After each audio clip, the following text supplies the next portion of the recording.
So hey guys, welcome back. তো কেমন আছো তোমরা? আশা করি তোমরা ভালো আছো। তো তোমার না না রাফি, আমি শুধু তোমার পার্ট 31 নিয়ে এসে পড়ছি। তো বেশি কথা না কয়ে শুরু করা যাক। তখন রাফি বলল, শ্রিঙ্ক রেট না করলে কি হয় না, তাই না? ডাক্তার আঙ্কেল, আপনি দেরি করছেন কেন? তখন মেঘলা বলল, রাফির বাচ্চা, তোর জীবনে ভালো হবে না। আমাকে আমাকে নিরীহ পেয়ে যা মন চায় তাই করছিস। রাফি নাবিলকে ইশারা করলো। নাবিল গিয়ে মেঘলাকে ধরলো। ডাক্তার ইনজেকশন দেওয়ায় মেঘলা চেঁচিয়ে উঠলো। মেঘলার চিৎকার করার সাথে সাথে রাফি নিজের কান চেপে ধরলো। তারপর জোরে জোরে নিঃশ্বাস নিতে লাগলো। রাফির কাণ্ড দেখে নাবিল অবাক হয়ে গেল। রাফি বলল, আরে এভাবে তাকানোর কি আছে? এত জোরে চিৎকার করলো তাই কান ধরছি। মেঘলা বলল, আমার এমন লাগছে কেন? নাবিল বলল, কেমন লাগছে? মেঘলা বলল, সব কেমন যেন ঘুরছে। বলতে বলতে মেঘলা বিছানায় ঢলে পড়লো। ইনজেকশনের পর রাফি ডাক্তারকে বিদায় করে দিল। নাবিল বলল, কিছুই তো বুঝলাম না, মেঘলার কি হলো? তখন রাফি বলল, কিছুই হয়নি, ঘুমাচ্ছে। তখন নাবিল বলল, তার মানে ডাক্তার মেঘলাকে ঘুমের ইনজেকশন দিয়েছে? তখন রাফি বলল, তখন নাবিল বলল, কিন্তু কেন? রাফি এসে মেঘলাকে সোজা করে শুয়ে দিল। নাবিল তাকিয়ে তাকিয়ে সব দেখছে আর বোঝার চেষ্টা করছে কি হচ্ছে ব্যাপারটা। রাফি এবার গিয়ে মেঘলার পায়ের কাছে বসে ফাটটা খুলতে শুরু করলো। নাবিল বলল, কত ভালোবাসা, প্রেমিকার ব্যথা পাবে জন্য আগে ঘুম পাড়িয়ে নিল। কত আদর রে বাবা।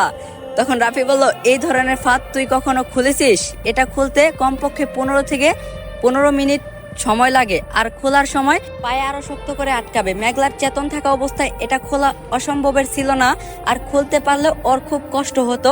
ওকে এত কষ্ট দিতে চাইনি, তাই ঘুম পাড়িয়ে নিলাম। তখন নাবিল বলল, তা না হয়ে বুঝলাম, কিন্তু সেটা ওকে বললেই তো হতো। তখন রাফি বলল, ইনজেকশনের কথা শুনলে ও শ্রিঙ্ক রেট করতো, কান্নাকাটি করতো। ওর কান্না আমার ভালো লাগে না। মেঘলার ইনজেকশনকে বরাবরই খুব ভয় পায়। তখন নাবিল বলল, আচ্ছা, ওকে নাই বা আমাকে বলতে পারতি, জেদ দেখিয়ে নিজের হাতে ব্যথা দিলি কেন? তখন রাফি বলল, জেদ দেখাইনি, একটা অজুহাতে মেঘলার কষ্টের ভাগ নিলাম। ভালোবাসা শুধু মুখে বললেই হয় নাকি? যদি ওর কষ্টের ভাগই নিতে না পারলাম, তাহলে সেটা কেমন ভালোবাসা হলো? তখন নাবিল বলল, তুই পারিসও। তখন রাফি বলল, জানিস মেঘলা সেদিন কান ফুরা করলো। মনি মেঘলার সাথে আমাকেও পার্লারে নিয়ে গিয়েছিল। কান ফুরা করে মেঘলার সেদিন খুব খুশি, কিন্তু ফুরা করার সময় মেঘলা ভাইয়া বলে যে চিৎকার করছিল, সেদিনের পর থেকে কেন জানি এই চিৎকারের আওয়াজটা আমি সহ্য করতে পারি না। আওয়াজটা শুনলে মনে হয় কেউ যেন মাথায় হাতুড়ি দিয়ে আঘাত করছে। এই যন্ত্রণায় মেঘলাকে আমি নাক ফুরাতে দেইনি। আজও যখন চিৎকার করছিল আমার মাথা ঝিমঝিম করছিল, তাই সেখান থেকে চলে গিয়েছিলাম। আমি যদি তখন শ্রিঙ্ক রেট না করতাম, তুই এটা খোলার চেষ্টা করতি, আর মেঘলা এভাবে চেতাতো, তাতে মেঘলার আগে আমি নিজেই জ্ঞান হারাতাম। তখন নাবিল বলল, অদ্ভুত ভালোবাসা, কিন্তু ও তো তোকে ভুল বুঝলো। একবার ভালোভাবে বললেও তো পারতি। তখন রাফি বলল, ও ভালো ব্যবহারের উপযুক্ত না। ওকে বলছিলাম রুমে যেতে, ও রুমে না গিয়ে স্টোর রুমে কেন গেল, তাই রেগে গিয়েছিলাম। তখন নাবিল বলল, তোর ভালোবাসা একটু না, সবার চেয়ে একদম আলাদা। কিছুক্ষণ পর রাফি মেঘলার পায়ের ফাটটা খুলতে পারলো, আর তারপর ব্যান্ডেজ করে দিল। তারপরে সে মেঘলার কপালে চুমু খেলো। তারপর রাফি বলল, পাগলিটা ইনজেকশন না দিলে সারা রাত কষ্ট পেত, ঘুমাতে পারতো না। ও কবে যে নিজের খেয়াল রাখতে শিখবে? তখন নাবিল বলল, এত ভালোবাসিস? রাফি বলল, কোনো সন্দেহ আছে নাকি? নাবিল বলল, না, নেই। আচ্ছা, যাই হোক, ফাঁদ খোলা হয়েছে, এবার আমি যেতে পারি? রাফি বলল, যা, আমি আজ ওর সাথেই থাকবো। নাবিল এসে রাফির হাতে ব্যান্ডেজ করে দিয়ে চলে গেল। রাফি কিছুক্ষণ মেঘলার মাথায় হাত বুলিয়ে দিয়ে মেঘলার সাথেই শুয়ে পড়লো। সকালে মেঘলা ঘুম থেকে উঠে দেখলো রাফি তার পাশে শুয়ে আছে। দেখে মেঘলার মেজাজ খারাপ হয়ে গেল। সে উঠে এক ধাক্কায় রাফিকে বিছানা থেকে ফেলে দিল। নিচে পড়ে রাফির ঘুম ভেঙে গেল। রাফি নিজেকে মেঝেতে আবিষ্কার করে অবাক হলো। মেঘলার চোখ বড় বড় করে রাফির দিকে তাকিয়ে আছে। রাফি বলল, কি হলো এটা? তুই আমাকে ফেলে দিলি কেন? মেঘলা বলল, তুই আমার চুল ধরে টানলি কেন?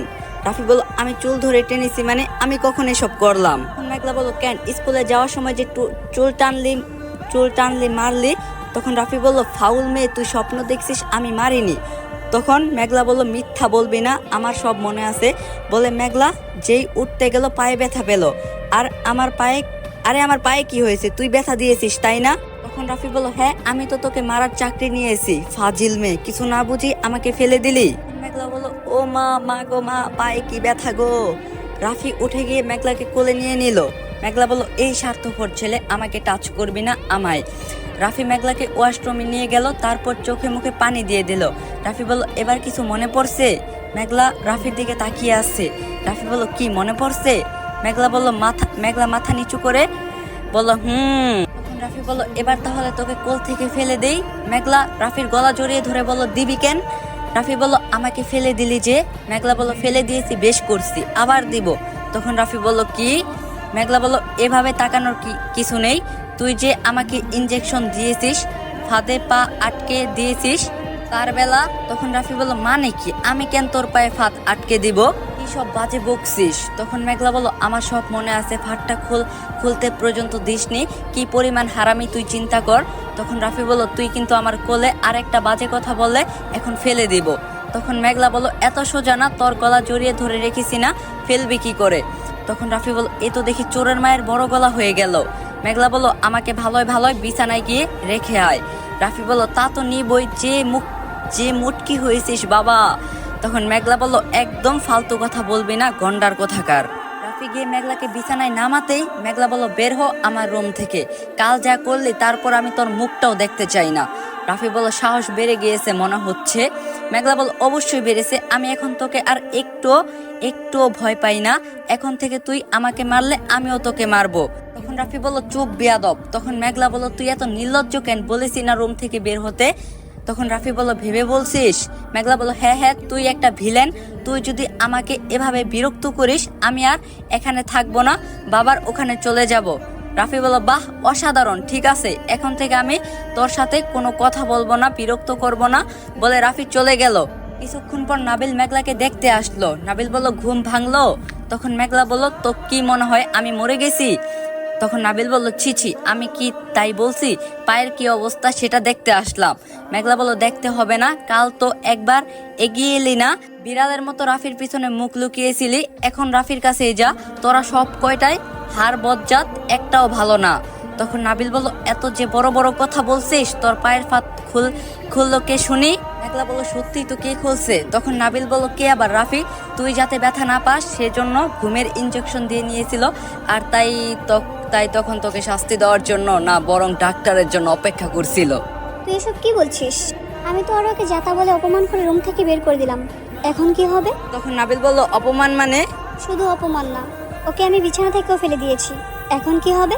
নাবিল বলল, ও গড। সো গাইস, আজকের পার্টটা এইখানে শেষ। জানি ভিডিওটা অনেক ছোট হয়ে গেছে, ভিডিও লাইক টার্গেট 3 কে তোমরা তাড়াতাড়ি কমপ্লিট করে দিও। তো দেখা হবে কালকে, সবাই ভালো থাকুন, সুস্থ থাকুন, আল্লাহ হাফেজ।